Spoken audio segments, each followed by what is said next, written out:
Location? To be determined. I think if we can get a club, that would. New office building.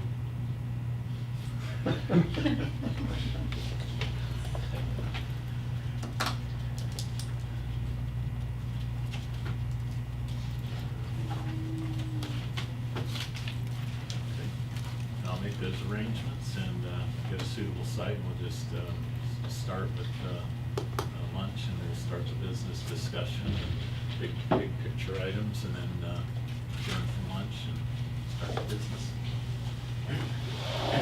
It'll,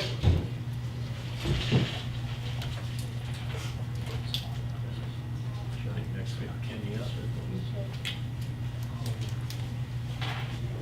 Utility manager report. Good afternoon, Kenny Hall, utility manager. Start out with the irrigation. we have been meeting with Mainscape. We met with them twice. We're meeting with them every 2 weeks to go over the district's irrigation and all the issues we've been having with it. We came up with a schedule. Hopefully, we are shooting for by the end of December or the end of January to have all the district watering shifted off of the residential times to Monday, Tuesday, and Friday. They keep coming back with the system is just so antiquated and old, and it's just in disrepair and needs a lot of Band-Aids to do what we need to do. I just targeted the 11 biggest meters, common areas, that we definitely need to move off of the normal residential watering schedule. And they have been, second meeting, we are shooting for January to have that done. That we also did a shutdown for 21 meters for the district for the see what happens on our reduced flows for the weekend where we're having the highest demand, and we shut 21 meters down to see what we got, and we didn't really get a whole lot of anything. It's going to take much more than just the district shifting off of the residential times to spread this demand out. And they believe that the system is just so old and what is happening that we should not have an issue, but there are going to be times, especially in the dry periods, where we're going to have to do additional watering. Zones that are no longer functional are popping on at off times, will get stuck open. Typical things that you'll find on a very aged system. Some parts of it are 25 to 30 years old. We also wanted to concentrate on getting the irrigation off of the sidewalks where the residents, where we were getting complaints of the sprinklers crossing the sidewalks and such when everybody's out walking around. We made that a priority one. They are coming back at our next meeting and should have all of that. And what if they can't resolve it, we are going to figure out what we're doing with the heads to resolve it, to remove the crossing over of the paths, which is causing such problems with the residents. And then when I went to Daniels Preserve, which is, as of now, is the largest master meeting community in Gateway, I had a preliminary meeting at their HOA this month, and I'm going back next month. We're kind of just going to do what we did with Magnolia Lakes and go through each individual resident and get them off of the Wednesday, Thursday, Saturday, Sunday, where our residential residents are watering, and move them to the non-peak hours. We're going to try to finalize this at the next meeting that I'm attending and try to get them on schedule for the 1st of February. They are the biggest as of now. We are also going to PPAC at their meeting in December, and we met with Carol Brocky and a resident from Pareto this morning, the Residents Alliance, and gave them what was going on with these master meter communities in Pelican, and what strategy we want to use and how we're going to go about doing this. Pareto is going to be the largest one. It's going to have 330 units in it, and it has an 8-inch meter on it, 1 meter for 330 houses. And they have a huge amount of common areas, and along with Pistoia. In October, we had, I believe, 1.3 million gallons go through Pistoia. There aren't not even that many houses on Pistoia yet. How they're generating that is through the common areas, and how we're going to go about doing this. I'm going to try to shift Pelican off of the residential all in its entirety. There is the Matarita section, but each individual house in Matarita is metered, so it's a different, kind of a different strategy than we would do with the master meter communities. I've also met with Royal Greens and Hammond Cove, and we are trying to get everything on schedule for the 1st of February. Then we have our 2 lift stations for this year. We got Rosemont already knocked out. It is done, completed. It is back online. Commonwealth lift station is going to be a really big job. They had, I told them by December 4th, if they didn't have everything ready to go by December 4th, we were going to have to push them to January 4th. They didn't come in, so we're going to start them on January 4th of 2019. This is going to be a really big, extensive job. The station is most likely going to be down for about 14 days. And where it is located, with the parent pickup with the elementary school, they get stacked up. If they couldn't come in by December 4th, I told them that we're not going to go through the holiday season with that station being off. So that is going to be rescheduled. That's going to be a very big job to do that one. And then I started with our staff training. Why couldn't you, I would think it would be best to be shut off during the holiday, kids are out of school. Yes, but if the station's off with our contracts, we don't want these big capital projects going on during the holiday season. It turns into a big disaster. So what do you do, delay it until after school's out? Yeah, well, Summer. They're going to start on January 4th as opposed to December 4th. If they could get started on December 4th, they would have been fine. They were scheduled to be done by the 19th or the 20th, somewhere in there. I was just trying to think, is if you could do it when school was out, it'd be a heck of a lot better. Yeah.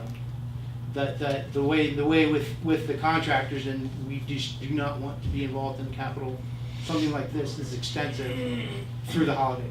If something goes wrong, there's just all kinds of issues that. No, I think Ed's point was, Traffic. if,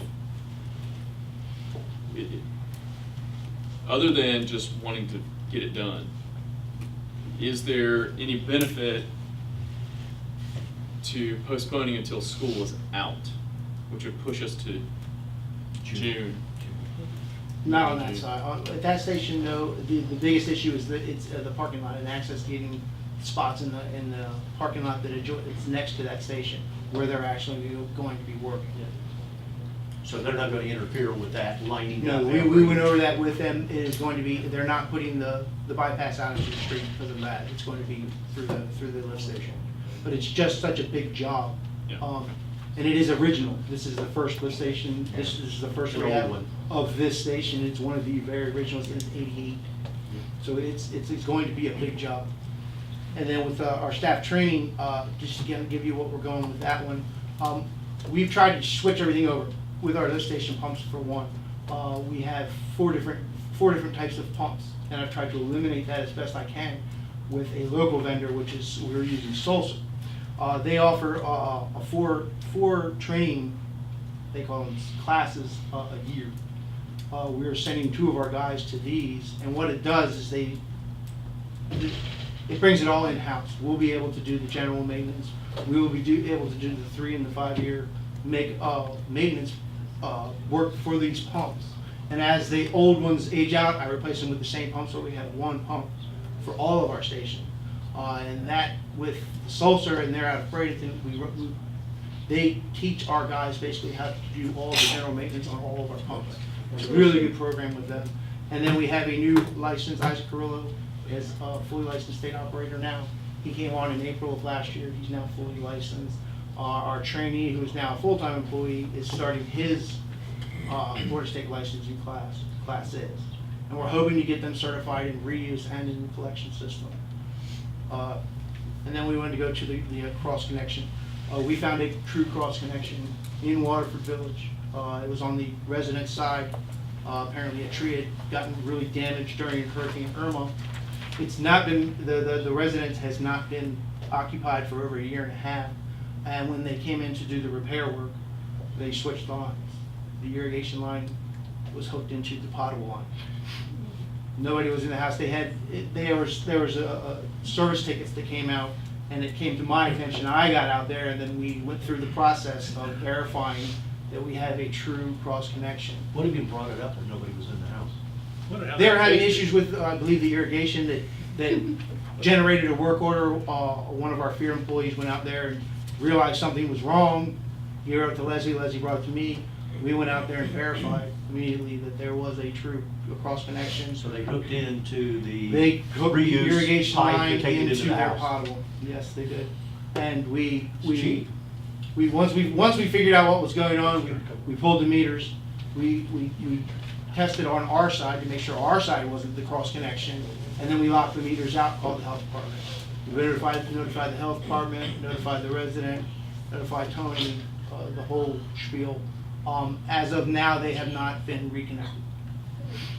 We put several, the health department came back and wanted to know that they wanted the water, the back T sample. They wanted it tested before it was, that's the only requirement they put on it, because it is an individual private homeowner who hired a plumber to do it. Out of all the internal taps.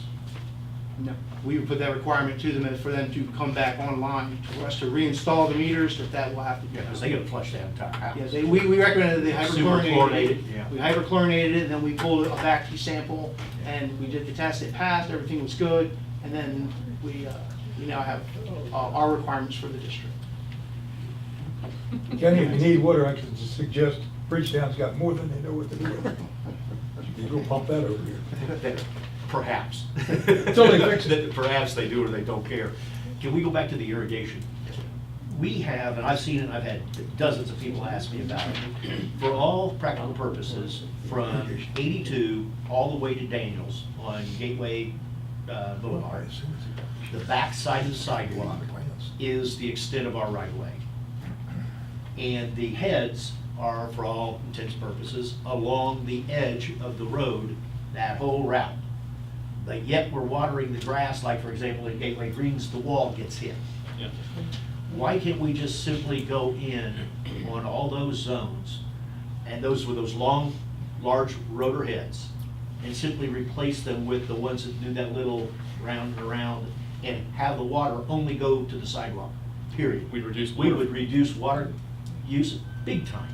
One of the things that Main State came back with at our last meeting was they came back with a new type of head that they wanted to 80 heads to do a low flow pop-up sprinkler along Griffin Drive, where we've been getting complaints where the sprinklers are crossing over. They came back with that, and they wanted to test 80 heads. Well, your biggest problem is that right now, using the heads we've got, usually have about a 25 to 30 foot arc. So that means that those tubes could be 50, 60 feet apart. You come in and put in those little heads, and you're gonna have a problem in the middle. So you might have to cut the line and put in more heads, but as Doug said, and I agree, your water consumption is gonna go way down when you get rid of those huge heads that half the time are throwing it out into the highway anyway. Along the Gateway Boulevard where Gateway Greens, the wall, there's some shrubs. Are those are irrigated ours. They're separately? all irrigated, those are ours, HOAs. So we're basically, We're double water. yeah, definitely. And then through hidden links down, because what potentially is, could happen is anything the opposite roadside of that grass, which is basically cracked grass anyway, is, The only place I see you potentially have a problem is at Stony Brook, along the dump, or what used to be the dump. We own on the back side of the sidewalk, I believe, to the fence. So that you have an area there that might necessitate a parallel line to avoid the sidewalk getting wet, and to be able to get total Yeah. coverage. That's the only place I know that where our ownership dekes out to be able to put in a 4-lane road later. Other than that, it's the inside of all the sidewalks. And that's a lot of water that can be saved. Yeah. We made that very clear to them that was our priority, that the number one priority was just to make sure that the sprinkler heads are not getting onto the sidewalk, and when people are walking by, this is, this can't be an issue. And they came back with, they wanted to do a test run with 80 heads and low flow, and it would cover the areas without going. Where are they gonna do the test? On Griffin Drive. It was on the very end of Griffin Drive, in between Silver Lakes and Magnolia Lakes, and that sidewalk right there. Okay, so and again, we own between the road and the The sidewalk, sidewalk. and Silver Lakes owns from the sidewalk to the wall. So they've got their own heads that will take care of the grass on the wall side. Yes. That might be a good way to find out. Yeah. But we were expecting a big bump when we went through and shut down all the district's meters. And we wanted to see what was, we were gonna do 2 weekends with just the district being shut down, and it was nothing what we were No hoping. impact. A little, but nothing once we get these master meters shifted over. Going back to Prado, Prado's got an 8-inch meter, and that serves both the residential, the 330, 350 homes, or will be 350 homes, and the common areas, and there aren't any other internal meters on Not that I that. know, not that I'm aware of. So the registry of the volume used somehow is split between the master HOA and the homeowners. We had that meeting this morning with Carol Rocky, and we're gonna be bringing this all to PPAC, their December meeting. They might want to invest in some It's- common area it's- meters. That Prado and Pistoia are gonna be some serious irrigation issues in there that we're gonna have to address. I wanted to try and just get us out in front of it as fast as I can. Well, if those new irrigation rates go through, that will. That's what, and Take I care of addressed real quick. that, with Daniels Preserve, that a lot of the times, in the master meter communities, these issues will police themselves. Is Daniels the same way? Well, So Daniels that's- is not, Daniels is They're- 215. Is there a common area included off their master? Nothing like what Prado is, nothing. Prado is just, Any questions for Kenny? I'd like to know what genius designed that. yeah, I don't know. And we were up to Lennar, Bill, the 1 year. it really was Had part to. of genius because they saved one hell of a lot of money. And Arborwood 3 is And coming right we behind. paid for it. Can we go up to Lennar? Hasn't been a year. The question is, did we approve it? That is the question. I don't think I want to go down that road. We made a mistake. We should have never allowed those master meter deals to begin with. Agree with that. That's nice in retrospect. It's never too late to do the right thing. The problem is that we'd have to go out in the case of Prado, put in 330. Yeah, one of the issues with the master meters is that the mains that feed them are on the backside.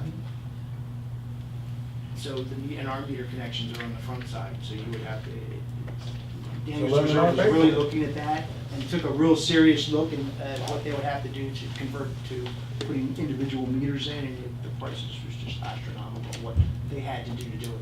Because on the residential side, when they're just, on the most residentials, it's water and potable, and the irrigations are, the mains are right there.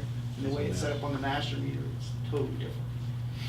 If you didn't have a huge common area, it probably wouldn't amount to a hill. If Pistoia has But when more you have- common area turf than residential But turf. when you have huge common area, areas, it could be big, substantially big. And 1 meter.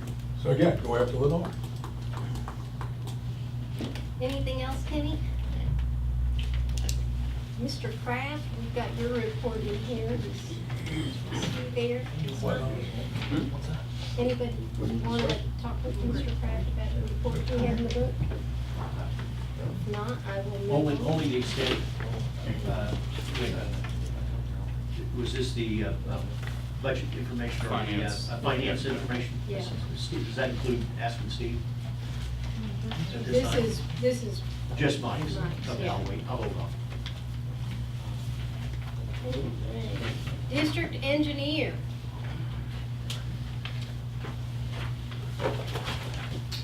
For the record, Danny Nelson, Tetra Tech District Engineer. I'm gonna go over 3BI. Tyler's gonna go over the remainder, but I did wanna point out 4, 5, and 6. Tyler's gonna go over the facilities plan, but the facilities plan public hearing had to be advertised 30 days. So we just got that in, so Chris is advertising that. So we're gonna actually have the public hearing at the second meeting in January. We talked to DEP, that's still fine. Their actual public hearing is in February, it's mid-February, I'm not sure what day. So we're still fine. After today, we're going to send the facilities plan to them to start their review. They just need the advertisement, that notice, and then the actual resolution where it was approved. So in the public hearing for the public facilities hearing. plans, January 17th. Yes, Tyler is still going to go over it, so if you have questions, he can go over the presentation, he can go over everything that we will do in January. That's up to the extent of what you guys want to see, but you can talk about that in a minute. I'm just letting you know that 4, 5, and 6 are a little bit different. So the item that I have is 3BI, and that's the authorization for the office site plan development. So This was discussed a few months ago, and I originally went and put a scope together in looking at the 2150 square foot building that it was projected to be, and talking with the county, it was looking at that time like it was gonna require a full-blown development order, which is a very pricey task to go through. It was about $50-something thousand to prepare the plans and go through that. So went back, looked at the actual due diligence that David Douglas had done a few months ago, and looked back at the past the original development order, which this building was built under, and talked to Jessica Sulzer, who oversees the plan reviews. And there are a lot of things in our favor, which will point this to being either a much reduced effort, either what's called a type B or a type D, a limited development order. And in the task authorization, I actually outlined the differences. There's title certification, there's traffic impact statement. I've gone ahead and included everything that would possibly be needed to go ahead and do a type D. Hopeful that it'd be a type B. B as in boy? B as in boy is what we would shoot for, but they're both a much reduced effort than going for a full-blown development order. I thought we had an issue on this relative to the Girl Scout, that there was an acreage limitation for a B versus a D that was, as I recall, an acre and a half. Well, my discussion was directly with Jessica, and she felt a B would apply here. Even But- though we are greater than an acre and a half? Yeah, well, here's the thing too, is there are a few things in our favor in that when this building was approved, there was an additional 9,000 square feet of space, impervious, et cetera, and there was a storage facility that is about 1,500 square feet, and there was an existing office space that was included. So one argument you could make is if you kept the same size office space, and Chris has been looking at a 1,500 square foot space to get it down from that 2,150, you could actually go in and make the argument that, hey, it's in a different location. The other office was back here, closer to the wastewater plant. So you could make that argument that, hey, we had approved previously office space of this size, and we're looking to do that. So I'm not positive. Either way, she said a type B or a type D, and if it is a type D, I've got the effort covered in here for what would need to be done. But we're shooting toward the 2150. What we've got in here is I think the 2150 will be okay, but if 1500 is that's where we need to lean towards. Chris was looking at offices that could possibly accomplish the same thing in that size. So I think either way, the difference is you may have to do a traffic impact statement if you go over the 1500, and that might trigger you into that type D. But I wouldn't, not do a traffic impact statement. If you need a 2150 square foot building, you need a 2150 square foot building. That costs us about $3,000 or so. So don't, skimp That's out where on I that thought for we this. were at, was that we were at the 2150. We're looking at two different products, one to accomplish at the smaller one. Yeah, that we could have 200 square foot cubicles and a little common space in the bathrooms in it. And that'll be the small end, and then we'll go up to the 2150, which will allow you to put 6 offices in and have common space and bathrooms. Which is the one that we had seen planned to you before. And you're in that $90,000 to $125,000 range for that type of structure. So either way, this covers which way you need to go. So what kind of timeline this for me? When are we projecting? The good news is that we can work off of everything that we have here. We don't have to go out and do elaborate surveying. We can use the survey that was done previously for here. So with that authorization, I believe what we started doing is signing these in advance, so the chairperson can sign it today. Notwithstanding how we're going to pay for it, how fast can we be under construction? Well, I mean, that's going to get down to how long will the DO process take. So I think I've got time estimates in here. I've tried to overestimate. You're probably looking at 60 days to get through design. I mean, you do have to do landscape permit or a landscape design. Hopefully, we can get away with not doing. They required it over at the Best storage guess, start facility. construction. I would say, gosh, 120 days. if I were to guess, June best 1st. case. Yeah. And a building's about 90 days out to get it manufactured and delivered. Are we going to run into a problem with parking for this as far as additional spaces and the fact that we don't own that land to the east of us? I don't think so, and I indicate that in here, but. Do they know that? All of that was done as part of the same process, as I understand.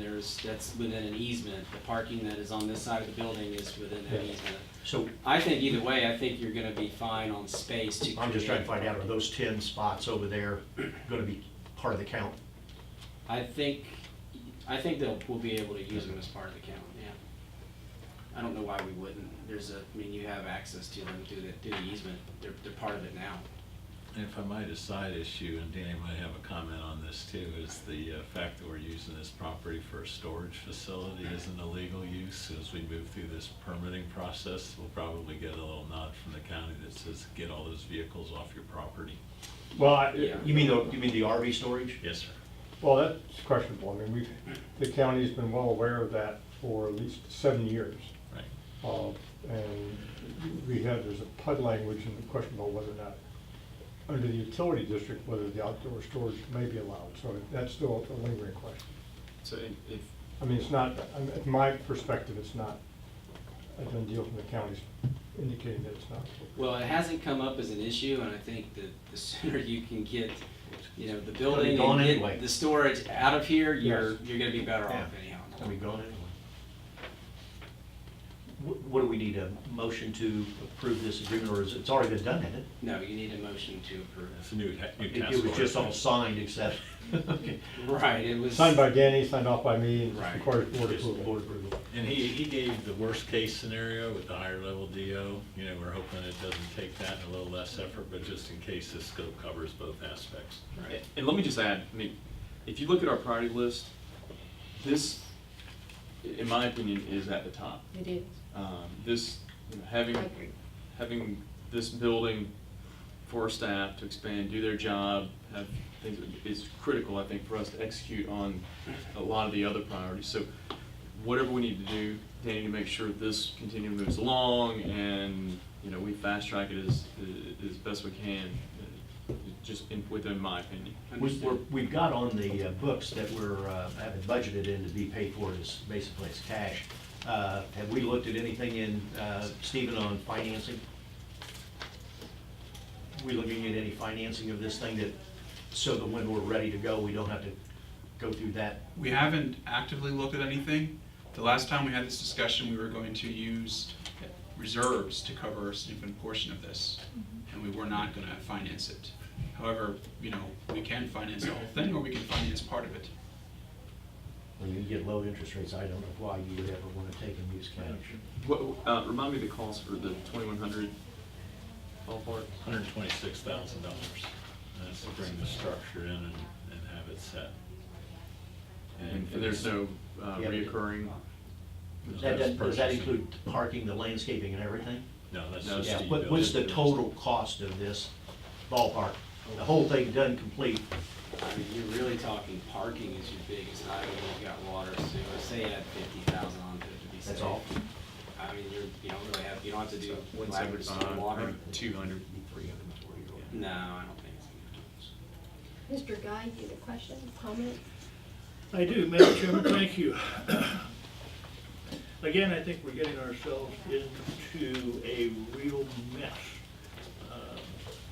I agree with Supervisor Banks that expanding the building in some way, shape, or form should be near the top of our priority list. However, we can't go very far, if any far, until we get those land yachts moved. And we're not gonna get those yachts moved for some time. And for the first time, I finally saw in this agenda that job's gonna cost us $600,000. That's what we were Now, talking about. you can, huh? That's what we were talking about long ago. I know. He's talking 5 to 7 year return on that, but I think it's gonna be more like a 25-year return on that. We've only got $10,000 budgeted for that item in this fiscal 19 budget. How in the world are we gonna get it up to a number that gives us any kind of relief against a $600,000 project? And since it's being used, again, I go back, this is the kind of stuff that's made for utility debt financing. Say again? This is made for utility debt financing. I wouldn't even mess with anything else on that. Well, it could, That's why I it said could have be. Steve it go out and could- do that and keep that cost down. Finance Or it we 10, could 15 figure years. out, that, although amenities are nice, this is not our business, running an RV lot, and there are plenty of RV lots around. Down on Lee Boulevard, there are several. And we could get those out of here, those vehicles out of here and start moving on a building, as opposed to waiting, we may be talking about this time next year with the way we move on things. Well, that's why we need a motion to approve for Danny to move forward for the The building. building. Because this isn't something that's gonna happen in the next 60 days. We're not gonna have a building out there, and we need to get started on it, because staff's got to have room to expand to. I agree 100%. Well, I'll make the motion to proceed with the task authorization 2019-07. I'll second. Okay, got a motion and a second. Any further discussion? All in favor? Aye. Aye. Any opposed? Okay. Now, concurrent with that, since Bill brings it up again, is that the issue of the RV park. Where are we at on that? In my opinion, I think it's a needed deal, but I was a little surprised when Doug said 5 to 7 years. I was hoping it would be 5 or less, but I still don't understand why we can't look and have Stephen report back to us by the next meeting as to what our opportunities for financing that. I agree with you, 600,000 is going to be. We take that and scatter it out over 10, 15 years, like the gentleman was saying. Is he here? I think No, so. he left. The man that stood up and talked about it. I think you can make it work. I think you can make it work. And it is a benefit. Pelican Reserve has one. Pelican Reserve has one, so I don't see anything wrong with doing it. Hello, Tyler. Hello, ma'am. This is your item and it's next, so what's your perspective?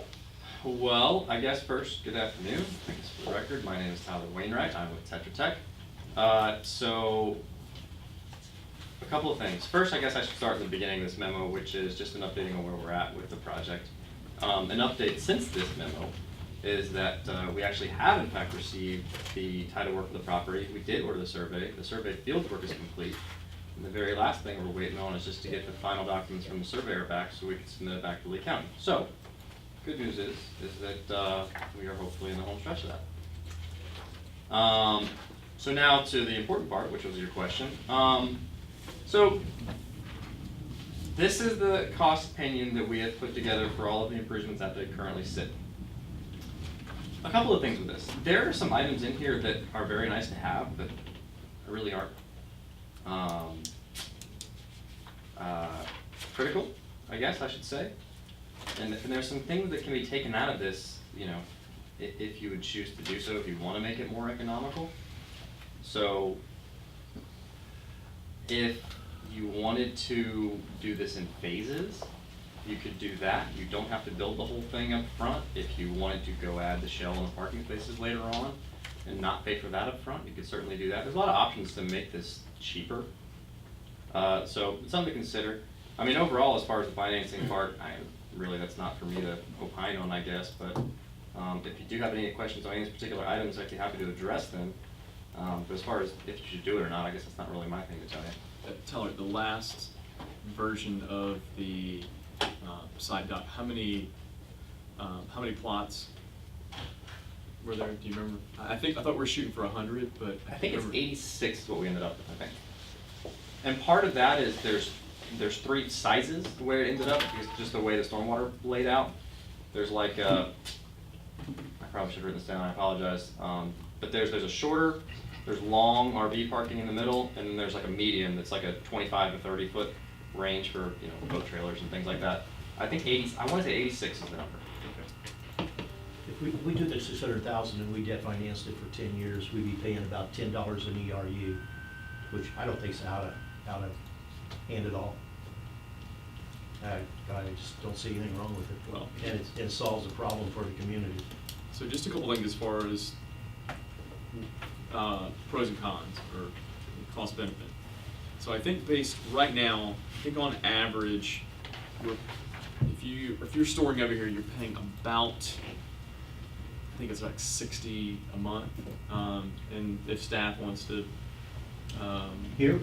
yeah, I think it's, I think when I had something over here, I paid quarterly, and I think it was like $180 a quarter, and it was I think I had an 18-foot trailer, so it's about 60 a month, which is, looking at averages, is on the low side. I was agree. That sounds pretty low. It is very low.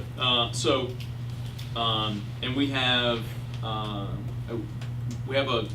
revenue now of 12.5, I think 12.8 is our revenue now, and that is for, do you remember how many? This year, I think it's about 22 that we have, and we're charging $2 a foot, and I think the market is closer to 4. Yeah, so again, 22 going to 80, so that's a substantial increase in potential revenue.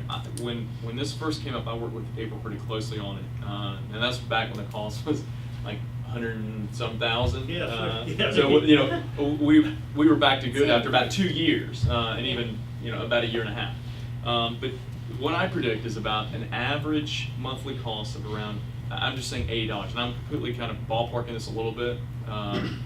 So at 550, let's say almost 600K, by just doing some simple math, I think it'll take us about probably 5 to 7 years to pay it off at the current rate, and that's probably at about 80% capacity, which I don't think we're having any problem. But what happens after that, let's say 5, 7 years, then that becomes a revenue generator for us. And we do have, I would consider, limited capabilities to generate additional revenue outside of what we're doing now with rate, looking at the rate methodology, assessment methodology, and those types of things. We just, our hands are somewhat tied on that without having to increase assessments, which is not favorable. So, in my opinion, this is an opportunity. If we're looking at vision, and I think this board has really done a great job of looking down the road and making decisions on what's going to be great for the community, not just in the next 1 or 2 years, but 5 and 10 years down the road. And that's why I've been an advocate of this plan. At 500 plus K, I have a hard time swallowing that, and we were originally looking at 100 to 200,000, because again, your return on investment was in a definitely shorter amount of time, and get to this cost within just 2 years, you know, it is concerning for me. However, I still think we can look at it, if we can finance this, or I'm sorry, if we can fund it in a way that it does not drastically impact assessments. And again, it's my personal preference for us to keep assessments flat next year, if at all possible. So we may have to do some creative juggling on our priorities. But this would be a case for me where we look at reserves to either, I don't know if we could fully fund it when we're already starting to earmark some other things, but I think with our excess from 2018, there was 480K left over, so there were some things that we'd already identified for that rollover amount, so we haven't really tapped into our reserves yet. If there was a project that would be a great candidate for partial, if not full funding of reserves, I would say this would be it. And what I would consider doing is putting in a stipulation where percentage of revenue from that would go back into reserve. So you're almost replenishing that over time. Well, that's the same thing as what I'm talking about, is debt financing it, say it for a 10-year period, taking the dollar value of what we anticipate as the reserves, and if that doesn't cover it, in other words, what we're going to generate as revenue, doesn't cover the principal and interest payment on a 10-year payoff, then go to the reserves and pay the difference. But otherwise, I'd debt finance the thing. Can you? I mean, there's nothing on this stuff here is going to have a lifetime, a long life. Yeah, I mean, and Bill, I know because we were looking at some facilities to store. There's not as much storage as you might think that's out there. It is pretty limited.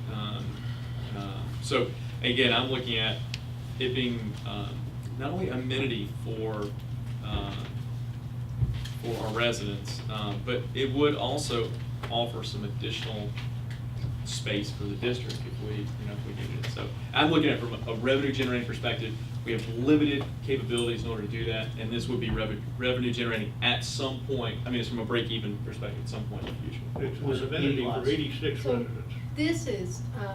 this is for really our information, for, you're Yes, ma'am. updating us where the status of this is. And I was gonna just text Steven just to confirm the number of spaces real quick.